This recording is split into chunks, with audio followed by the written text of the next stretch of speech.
Since exceptions are a means of control flow, they can be clumsy to demonstrate at the REPL, so for this part of the course we'll be using a Python module to contain our code. Let's start with a very simple module we can use for exploring these important concepts and behaviors. Place this code in a module called exceptional.py. Import the convert function from this module into the Python REPL and call our function with a string to see that it has the desired effect. But if we call our function with an object that can't be converted to an integer, we get a traceback from the int call. What's happened here is that the int constructor raised an exception because it couldn't sensibly perform the conversion. We didn't have a handler in place, so it was caught by the REPL and the stack trace was displayed.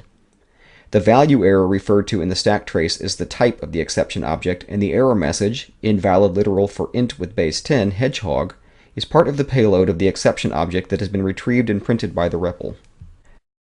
Notice that the exception propagates across several levels in the call stack.